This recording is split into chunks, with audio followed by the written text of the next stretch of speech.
Chapter 22. He watched Eloise beat the rug like a dragon that needed to be slain before he announced his presence. While kneading the dough at 4 o'clock in the morning, he'd been thinking of her flushed cheeks.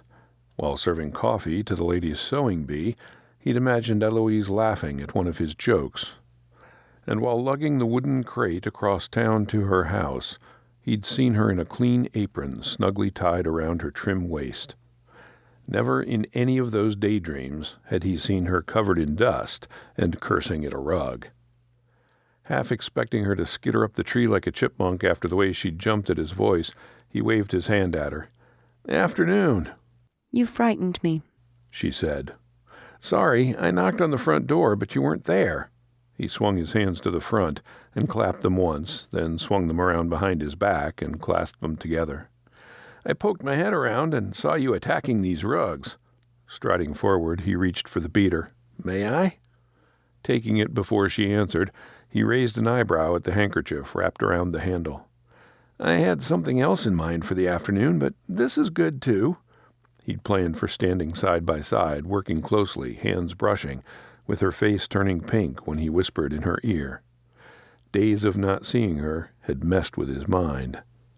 Zeke raised the beater and took a baseball stance that could rival any of the players from the Red Stockings. He swung it with twice the force of Eloise and made quick work of the job.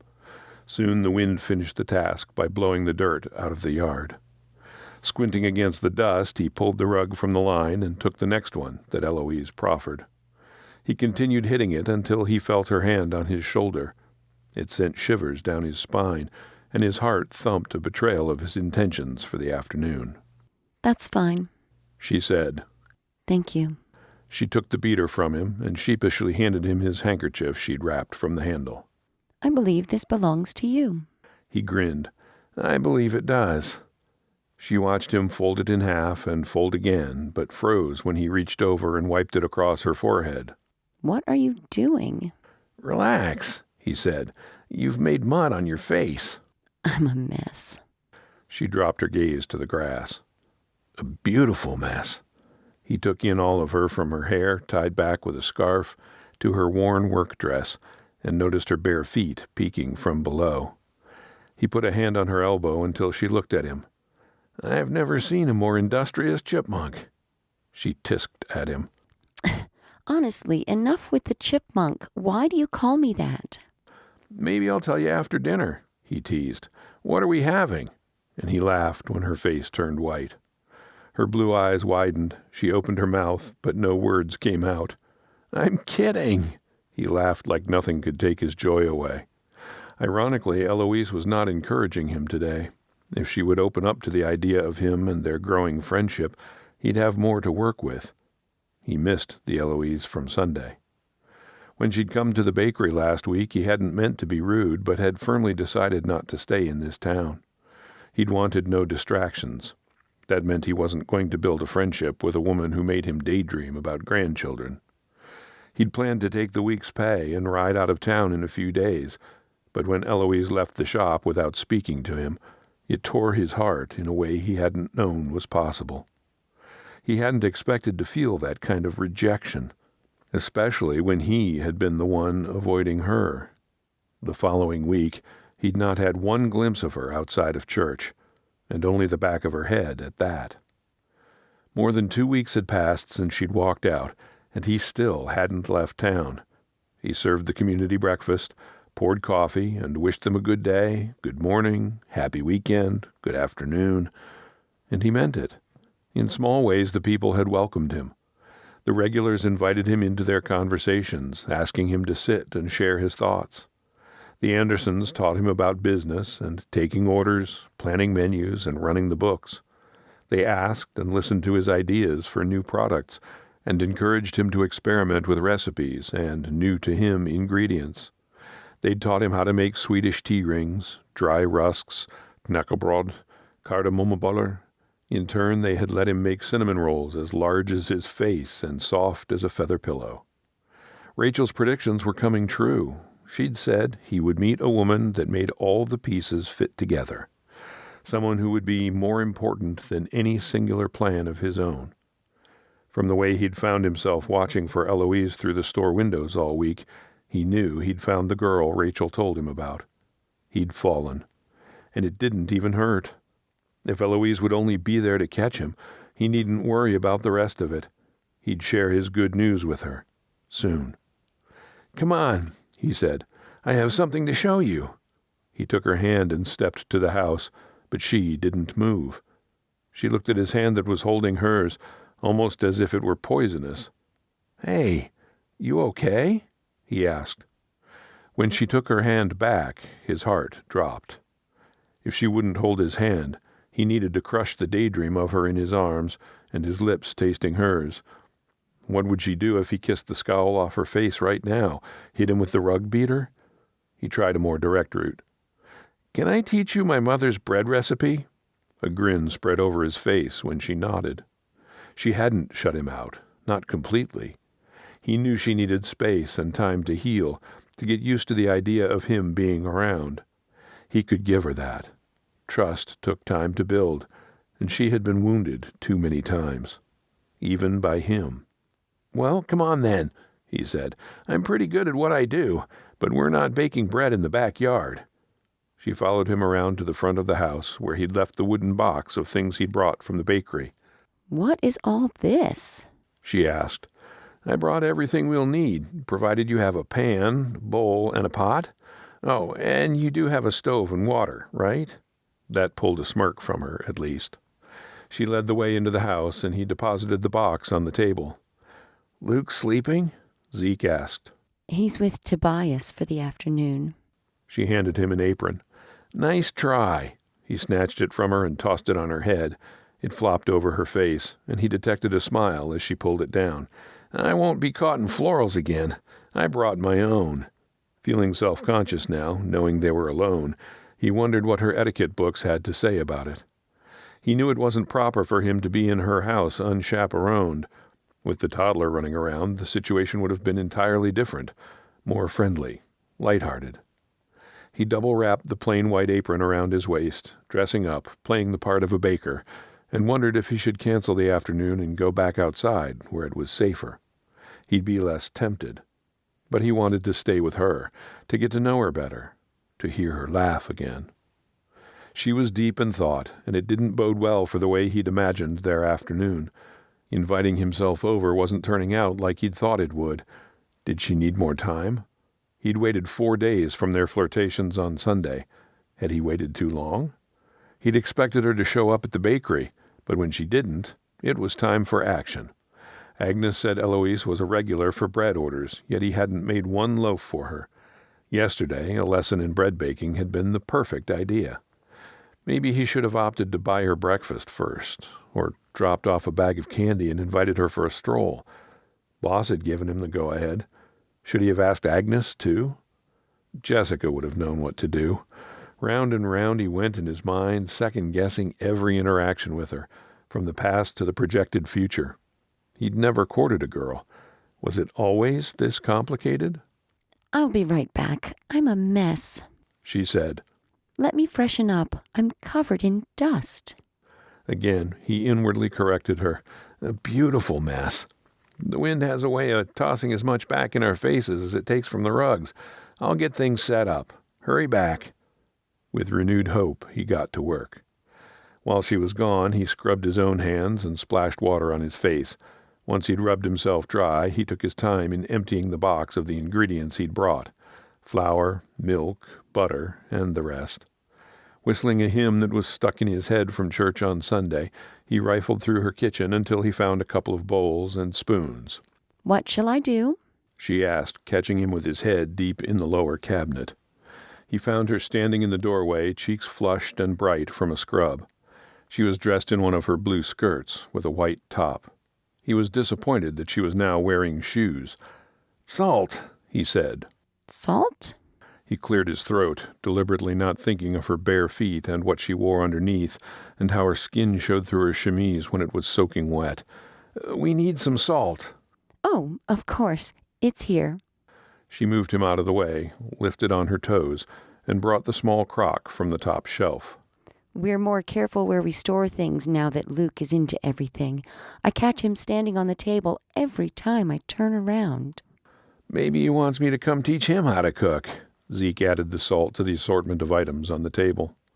He tapped his finger on the recipe card he'd brought and rubbed the fingers of his other hand across his forehead a few times, attempting to refocus. He cleared his throat again. Here's the recipe I've adapted for you to try. While he explained the process to her, she was unusually quiet. Instead of looking at him, she fiddled with the apron in her hands that she'd yet to put on. You ready? He asked. She nodded. You okay? She nodded. He knew she wasn't okay, but wanted her to trust him enough that he didn't need to ask. They'd had a number of brutally honest conversations, so he knew she was willing to confide if she felt like it. After tonight, Boss will have the best bread in town. Rather, second best, next to the bakery, of course. The student is not greater than the master. The corner of her mouth twitched. You're the master? Better believe it, but you can be the judge when we're done. She sighed. Very well. Enough chit-chat. Measure the flour listed on the card, and we'll see if you pass the first test. He couldn't bear to watch her struggle with the measuring cup, packing the flour in, like she'd spent too many years watching her brother make bricks, and clumsily spilling it over the edge of the bowl. Oh, Chip, he clicked his tongue. Has nobody ever showed you how to measure flour? She laughed. No, that's why I don't do it. I can get by, but that's what bakeries are for. She elbowed him when he tried to take the measuring cup from her hand. Why do you think I'm such good friends with Agnes? If you're such good friends, why haven't we seen you more often? Moving behind her, he circled his arms around and placed his hands over hers. At her sharp intake of breath, he considered backing up due to their lack of a chaperone. Clearly she had feelings for him, too, and it only encouraged his imprudent behavior. Remembering how she'd closed her eyes and leaned into his hand in the tree, he took her stillness as a good sign. Covering her hands with his conscience was clean, unlike at the dance when he'd been torn in half, searching for a way out. He closed the gap between them, grateful he wasn't breaking any matrimonial vows this time. He wouldn't mind making vows, but that could wait. With his face against hers, he softly talked her through the proper way to ladle the flour into the cup with the spoon, keeping it airy and light. Just like this. One more scoop until it overflows the cup. He took the flat edge of the spoon's handle and scraped the mound off the top into the jar, and then dumped the contents into the measuring bowl. Now you try. He removed his arms from around her, but left a hand on her back. His boot touched hers. She added 3 cups on her own, but fumbled with the last and dropped it outside the bowl. Her hands shook. Oh! She laughed nervously. I have trouble concentrating with you staring at me. Am I too close? She worked at scooping the flour off the table into the bowl, but only blushed in response. How about this? He brushed his hands on the back of her shoulders, trailing them down to rest on either side of her waist. He gripped her sides and turned her to face him. Or this? Zeke inched closer, took the measuring cup from her hands, and dropped it into the bowl behind her. Wisps of her hair curled at the edges of her face, still damp from the wash. He ran his hands along her arms and turned his lips to her temple. He watched her close her eyes, and those pesky alarm bells went off in his head, but he ignored them. Instead, he listened to her breath near his ear. She relaxed her arms to her sides, and her chest rose and fell, out of breath, as if she'd been working. Zeke. Her voice was soft. Please. She lifted her face, and her eyes darted from him to the door behind him. Looking for an escape? Please, yes, or please, no. Did she want this as badly as he did? The edge was an exhilarating place to be, but the spark before the flame could still burn. If she could feel the fire burning in him, she would surely run. With his hand behind her neck, he kissed her temple and rested his head against hers, drinking in her temptation. Pulling her head away, she looked at him, pleading. Don't play with me. You have plans that don't include me. I'll not be a toy along your way. He took her hand and pressed it against his chest. Do you feel my heart? Her hand trembled under his, but she nodded. It's trying to beat its way out of my chest. When I'm with you, you make me feel like I've been found. The pull of the ocean has nothing on Uncle Bo. I know we've only known each other for a few weeks, he chuckled, but I've been falling for you from the moment we met. If you'll have me, I'd like to keep falling. Before he could babble any longer, she pulled her hand away. Her eyes avoided his. She was a blank chalkboard. He couldn't read her at all. She wasn't saying yes. He knew that much. His mouth went dry, but he had to take a chance. Gently, he held her face between his hands, still rough from the brickyard. A couple of weeks in the kitchen had not decreased his calluses. Slowly bending his neck, he looked into her eyes, asking for a yes, for permission, for a kiss that would start his heart beating again. Do you love Rachel? She whispered. Rachel? He dropped his hands and scrubbed the back of his neck.